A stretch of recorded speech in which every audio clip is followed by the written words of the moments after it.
Hi, I'm Sam Wilson with Wilson Custom Knives, and I'm here today to talk to you about the knife I've made, the Model 1. Now, as you can see, this is a hollow-handled knife.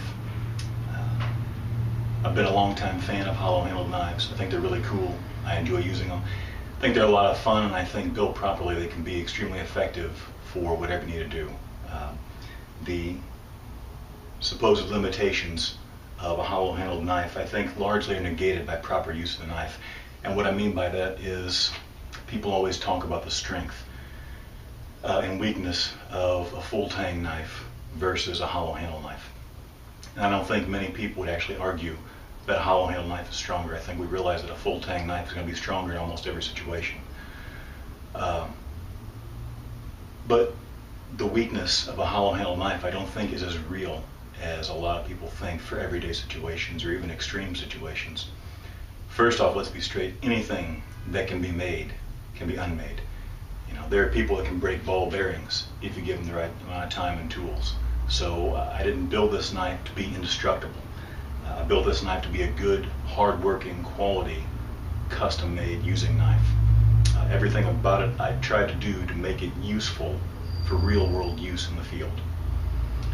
That being said, as far as the weakness of the hollow handle, you know, what are you going to use the knife for? This knife was designed as a wilderness knife, a survival knife is the popular term for hollow-handled knives. I use this knife, a knife like this, all my woods knives, for cutting and chopping wood, for slicing, for food preparation, for chopping, whatever normal needs you may have while in the woods. I don't baton on these with a hammer. I don't try and bust cinder blocks with it. I don't see if I can use it as a pry bar or a screwdriver. It's not designed for those purposes. I designed it with a nice sharp edge on there. The edge is ground relatively thin for a knife this size to make it able to cut and slice very effectively. That's not to say that it's weak, because it's not. I've already put it through some rather rigorous testing, and it's come out just fine. Again, it boils down to using the knife for its intended purpose. Any knife that's out there, custom or production, all of them can be broken, and just about all of them probably have at some point or another. Even the toughest knives have been busted. We've seen them. So, again, the mindset wasn't to make this indestructible or bulletproof. The mindset was to make it a strong and reasonably useful knife. Again, given the design parameters of a hollow-handled knife. I can see no possible circumstances under normal use, unless there's some sort of defect, which any knife can have, where this is going to break on you. When I was building these knives, I tried several times to deconstruct them, and I simply couldn't. Once this is in there, it's channeled into the tube, the handle tube here. It's pinned with a 1/4-inch steel pin. It's silver soldered on top, and there's epoxy from the back. The possibility of someone without power tools breaking a 1/4-inch thick steel pin is, I can't even fathom what the odds are on that.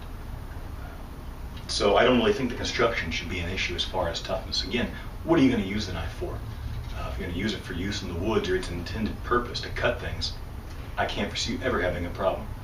So anyway, we're going to do a few tests today. I've already talked too much already, but we're going to do a few tests today. Before we get around to any type of cutting tests or edge tests, I'd like to go ahead and show you the strength in the joint here that we've made, just to go ahead and alleviate any concerns you may have. Because if it isn't strong there, then it doesn't really matter. If the knife's going to fall apart the minute you start chopping or batoning or whatever it is you're going to do with it, then it isn't really much good.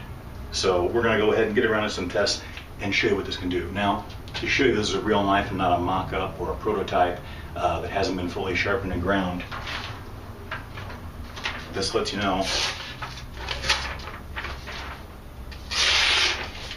that the knife is sharp. Okay, it's done some work already, but the knife has a sharp edge on it. So this is a fully functional knife. Let's go ahead,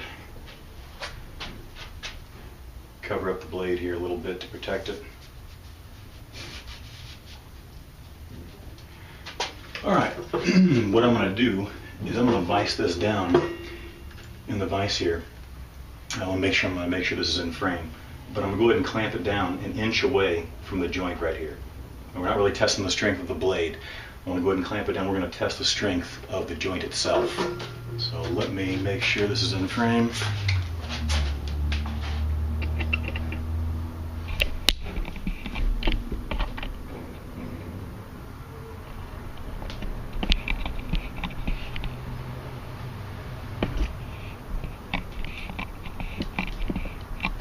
There you go.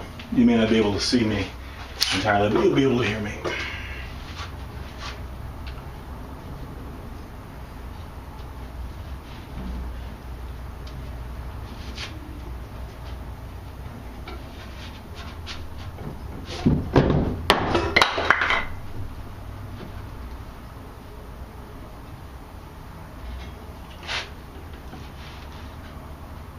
That is actually about 1.25 inches away. So I think let's pick down a little bit.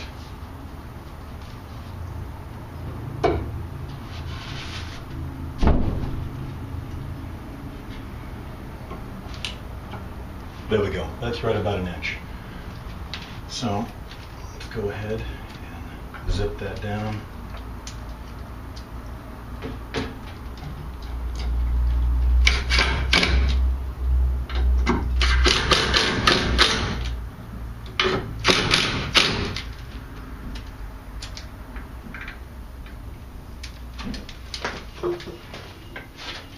This one back on there.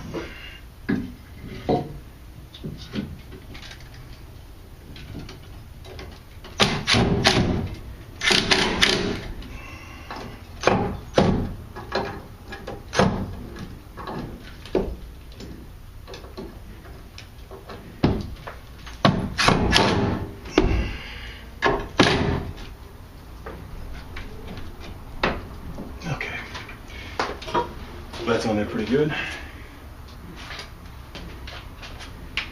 Put a couple of clamps on here just for insurance.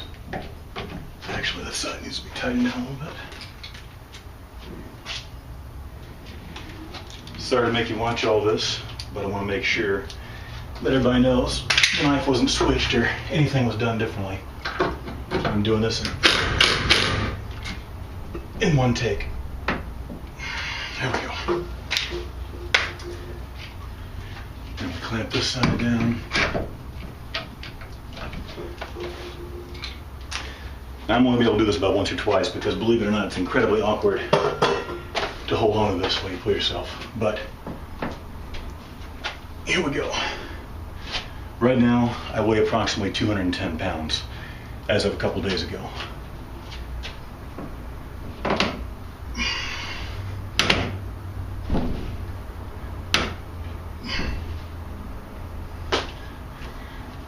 So there's 3 chins right there.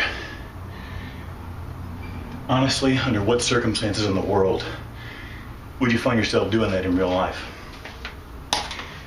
Some people may not want to do that with their full-tang knife. But that shows you there's no immediate weakness in the design of a well-executed hollow handle knife. At least not in my opinion. I've never used a knife like that in my life, and I can't ever see a reason for it. But now you know, my knives can take it. So let's go ahead and get this back apart.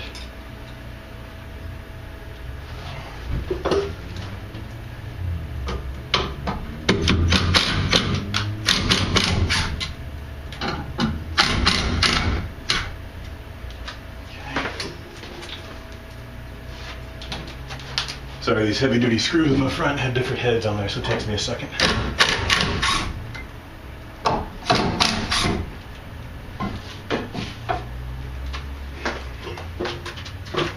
Now, if you can see that or not, get a sheet of paper here.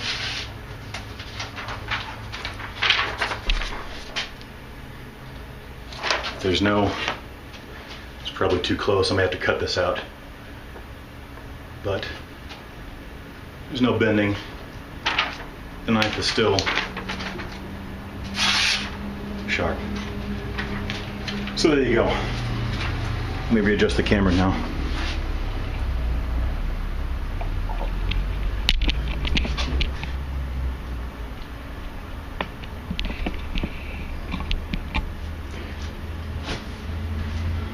Okay, so again, is that the end-all be-all of strength test for the hollow handle knife? No, but that just shows you right there, these are not inherently weak if they're done properly. And I think my knife is done properly. Again, that's, you know, that is a real hollow handle knife. Let me get the gear out of there. That is a real hollow handle knife. Again, not a mock-up or some type of fake.